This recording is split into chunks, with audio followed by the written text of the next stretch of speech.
हमारे YouTube channel पर आप सभी का स्वागत है। तो मैं आज आपके लिए रैपिड फायर 10 साइंस के महत्वपूर्ण क्वेश्चन लेकर आया हूं। पशु परिचर के लिए ये क्वेश्चन बहुत ही महत्वपूर्ण होंगे क्योंकि ये क्वेश्चंस हर बार हर प्रतियोगी परीक्षा में पूछे जाते हैं। क्योंकि ये क्वेश्चन बहुत ही अच्छे लेवल के हैं, ये आपको पशु परिचर में भी देखने को मिलेंगे। तो आप इस सीरीज को पूरी कंटिन्यू देखते रहना। तो पहला क्वेश्चन हमारे पास आता है, निम्नलिखित में से कौन मानव रक्त का थक्का बनाने के लिए अनिवार्य है? पहला ऑप्शन है विटामिन सी, दूसरा ऑप्शन है विटामिन डी, तीसरा ऑप्शन है विटामिन ई और चौथा ऑप्शन है विटामिन के। तो हमारे पास होगा रक्त का थक्का जमाने के लिए विटामिन के जिम्मेदार होगा। विटामिन के रक्त का थक्का जमाने के लिए अनिवार्य होता है।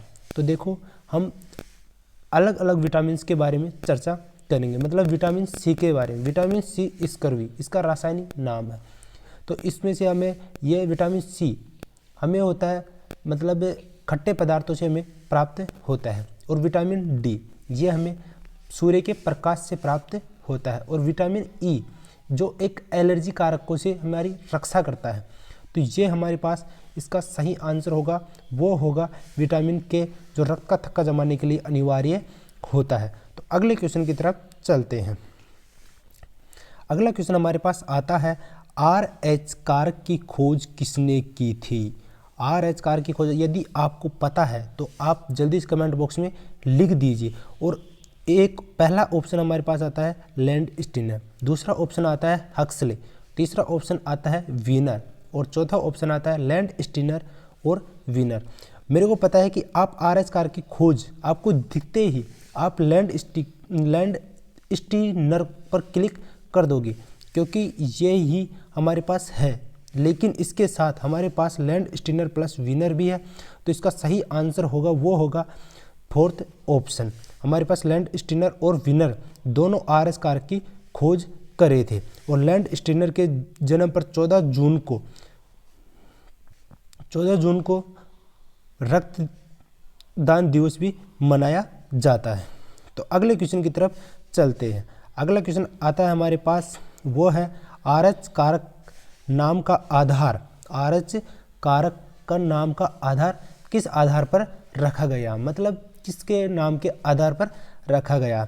तो हमारे पास इसके ऑप्शन है, पहला ऑप्शन है चमगादड़, दूसरा ऑप्शन है रिसस बंदर, तीसरा ऑप्शन है गेंडा और चौथा ऑप्शन है चूहा। तो हमारे पास यहाँ आंसर होगा रिसस नामक बंदर है, मकाकास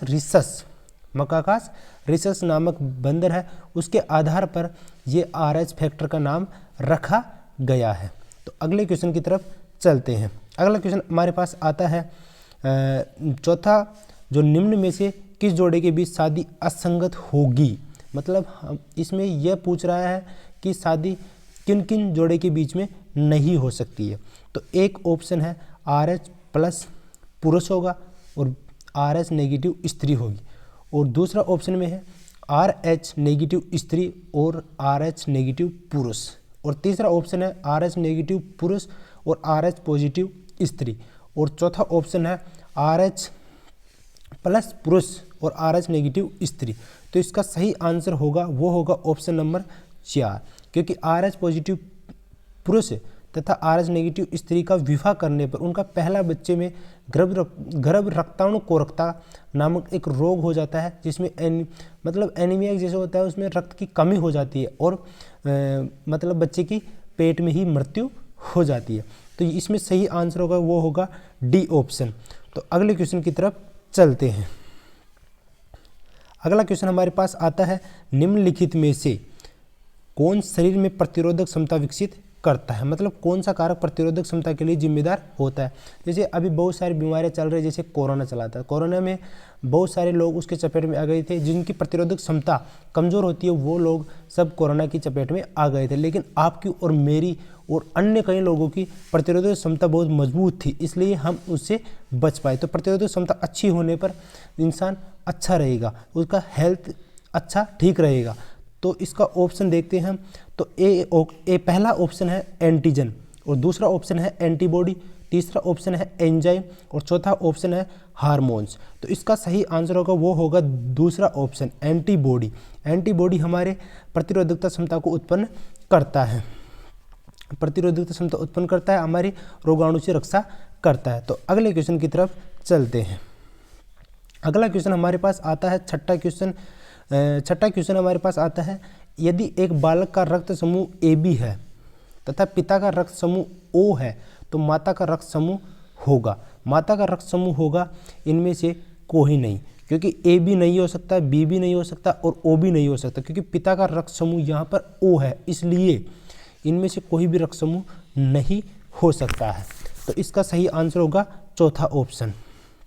अगले क्वेश्चन की तरफ चलते हैं। अगला क्वेश्चन हमारे पास आता है, अगला क्वेश्चन सातवां क्वेश्चन आता है, एक वयस्क मनुष्य में औसतन कितना रक्त होता है? 2 से 3 लीटर, 3 से 4 लीटर, 4.5 से 5 लीटर, 5 से 5.5 लीटर। तो देखो वयस्क में मतलब स्त्री और पुरुष में अलग अलग रक्त होता है, क्योंकि पुरुष में थोड़ा रक्त ज़्यादा होता है और महिलाओं में थोड़ा रक्त कम होता है। तो इसका सही आंसर होगा 5 से 5.5 लीटर। इसका डी ऑप्शन सबसे करेक्ट रहेगा। तो वयस्क मनुष्य में औसतन रक्त होगा 5 से 5 लीटर। अगले क्वेश्चन की तरफ चलते हैं। अगला क्वेश्चन हमारे पास आता है आठवां क्वेश्चन आता है, रक्त शरीर में क्या कार्य करता है? रक्त का हमारे शरीर में क्या क्या कार्य है? रक्त के बहुत सारे कार्य हैं, लेकिन हम इन ऑप्शनों में से देखते हैं कौन सा कार्य सही होगा। तरलता बनाता है, ये तो बिल्कुल नहीं होगा। सारे शरीर में रक्त पहुंचा, तो ये सही होगा, मतलब ऑक्सीजन की पूर्ति करता है। हीमोग्लोबिन के साथ मिलकर ऑक्सीजन की पूरे शरीर में रक्त की आपूर्ति हो जाती है और खड़े होने में सहायता करता है, ये बिल्कुल नहीं है। और डी ऑप्शन भोजन को पचाने में सहायता करता है, लेकिन इसका सही आंसर होगा जो होगा सारे शरीर में रक्त पहुंचाता है, O2 की मतलब कमी को पूर्ण करता है। अगले क्वेश्चन की तरफ चलते हैं। अगला क्वेश्चन हमारे पास आता है नौवां क्वेश्चन है, मानव रक्त में कोशिकीय अंश का कितना प्रतिशत प्लाज्मा होता है? देखो रक्त में 2 भाग होते हैं, एक होता है कणिकाएं और दूसरा होता है प्लाज्मा। तो 2 भाग होते हैं, और तो देखो कणिकाएं कितनी होती है और प्लाज्मा कितना प्रतिशत भाग होता है, तो हमें यही इसमें बताना है। तो देखो पहले आप ऑप्शन देख लेते हैं। ऑप्शन है हमारे पास, पहला ऑप्शन है 63% और दूसरा ऑप्शन है 55% और तीसरा ऑप्शन है 45% और चौथा ऑप्शन है 83%। तो देखो इसमें क्या क्या होती है, 2 प्रकार की होती है, कणिकाएं और प्लाज्मा। कणिका और प्लाज्मा, तो हमारे पास होगा कणिकाएं होती है हमारे पास 45% और 45% और प्लाज्मा होता है हमारे पास वो नहीं, सॉरी भैया, इसमें होगा कणिकाएं होगी 55% और प्लाज्मा होगा 45%। तो इसका सही आंसर होगा 45%। अगले क्वेश्चन की तरफ चलते हैं। अगला क्वेश्चन हमारे पास आता है 10वां क्वेश्चन और लास्ट क्वेश्चन। और तो लास्ट क्वेश्चन हमारे पास RBC, लाल रक्त कोशिकाओं के निर्माण के लिए शरीर का कौन सा अंग जिम्मेदार होता है? मतलब इसमें बात कर रहे हैं हम लाल रक्त कणिकाओं का निर्माण कौन से अंग में होता है। तो ए ऑप्शन है अस्थि मज्जा, दूसरा ऑप्शन है हृदय और तीसरा ऑप्शन है मस्तिष्क और चौथा ऑप्शन है फेफड़ा। तो हमारे रक्त का निर्माण होता है लाल अस्थि मज्जा में। तो इसका सही आंसर होगा पहला ऑप्शन, क्योंकि हृदय में नहीं होता। हृदय केवल पंपिंग का कार्य करता है, और मस्तिष्क हमारे मतलब बहुत सारे कार्य कंट्रोल करता है। हमारे शरीर में जितनी भी क्रियाएं होती है उन सबको कंट्रोल करने का कार्य मस्तिष्क करता है। और फेफड़ा हमारे पास आता है, फेफड़ा सिर्फ वायु को अपने श्वास में O2 और CO2 को बाहर अंदर लेने का कार्य करता है। तो इसका सही आंसर होगा वो होगा अस्थि मज्जा।